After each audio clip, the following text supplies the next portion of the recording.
How's practice been going heading into the Civil War? Great, yeah. We had a kind of an off day, just kind of come in and shoot and run a little bit on Monday, Tuesday off, and yesterday was our first practice of the week, and the kids look good, the energy's high, and the execution was pretty good, and I think we're getting ourselves ready. Looking at Oregon State, how do you think they've adjusted life after Ruth Hamblin and Jamie Weiser? Well, obviously really well. They're 18-2, so I think even last year's group, I think the one that's made that group click is Sydney Weiss. I just think she's the most valuable player in our conference. She's everything runs through her, and shooting the ball so well. But yeah, they lost a lot. I think some people thought that they were going to maybe take a step back, and a lot of credit to Coach Scott and what he's done there. How are they different? What are these pieces like compared to last year, and why are they successful? Well, they're the same. I think in a lot of ways. I think that's what makes them so good. They play with great discipline. I think they're the most disciplined team in the conference.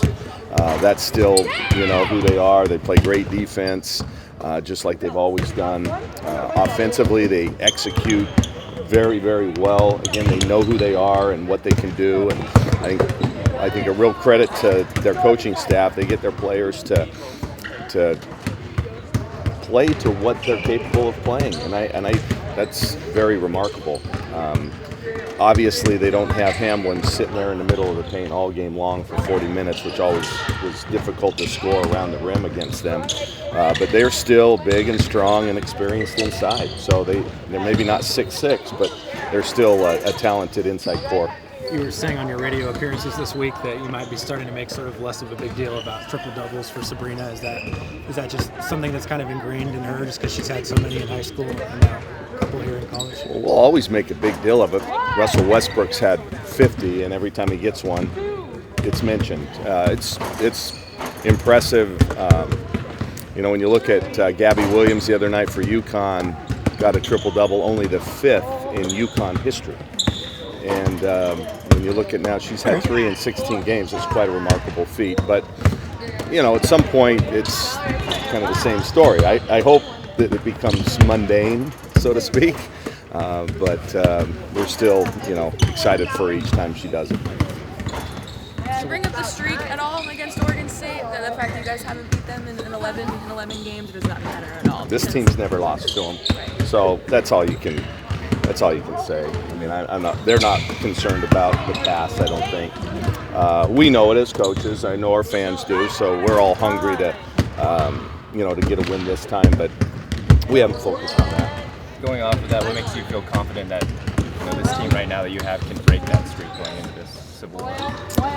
Well, I think number one, we're playing well. We've won 4 out of 5. I think our young kids are coming of age.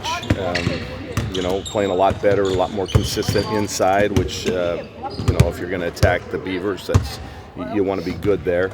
I kind of like where we're at. I think this is an important game for us for obvious reasons, but the main reason is it's the next game. And, they'll get juiced enough because it's Civil War. I don't think we have to push that as much on them, but the fact is, we need it because we're kind of clawing our way. We're right in the middle, and we want to get to that upper group. And so it's a big game for us. The fact that you're playing the same team twice in a row, I know is a weird kind of scheduling quirk, but how does that change your preparation? Just because you're only compared to a typical Pac-12 week where you're having a Friday. Yeah, and then an 8 p.m. game, and then they turn around 36 hours later or 37 hours and play an 11 a.m. game. It's kind of odd, but I guess it's similar to what the NBA guys do. Those series. So.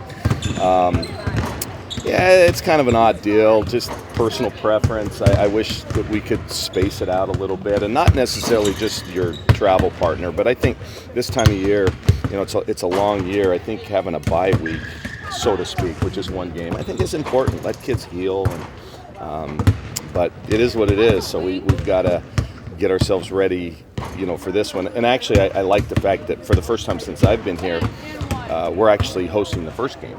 We've always gone up there first, so sometimes psychologically it might be a little bit better.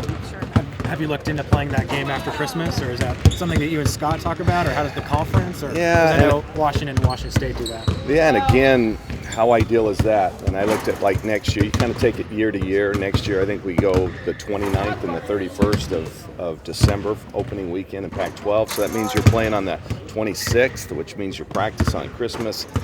You know, it's just not ideal. If by the way the schedule works, you know, with the calendar, if we ever start the first games in January, then yeah, I think we'd be open to doing that. Scott and I have talked about that. So. Would you prefer to play a game like this midweek? I know sometimes the LA schools play USC and UCLA sort of midweek, a Wednesday, Sunday, or something. Yeah, I watched the Colorado-Utah game last night, and yeah, perhaps. I don't know if that's actually up to us. I think that's TV is kind of making that call. So I know Sunday's game's on ESPN, so I'm sure that had something to do with playing the game on Friday. Do you find that there's a time in the year when things typically click for freshmen, or is it just totally individual for each one? I think it's an individual thing. Actually, some freshmen might hit a wall because a lot of them only play 20 to 22 games in high school, and let's face it, with as good as a lot of our players are, all the players in the Pac-12, they're not getting pushed all that hard in high school, perhaps, and so, and then others, you know, just take off. I think it's player to player. And but we've kind of stopped internally as a coaching staff talking about our youth. I mean, everybody knows we're starting 3 freshmen. We have 5 freshmen in our rotation, our top 8. So we're as young a team, if not the youngest team in all Power 5 conferences. But they're 20 games in now, so you know they've had to grow up a little bit. I think most of them have. So we've kind of stopped talking about the youth. I know November's a long ways away, but how long were the talks for to bring UConn, Michigan State, and Oklahoma to Massey Knight Arena? How long was that boiling, or how long was that kind of in the works? Again, not my call. That was part of the PK80. I think it's awesome, you know, and quite a deal. I just tweeted it out today, but that's a long way out. I wasn't asked to pick the teams that would like to come in. That was above my pay grade.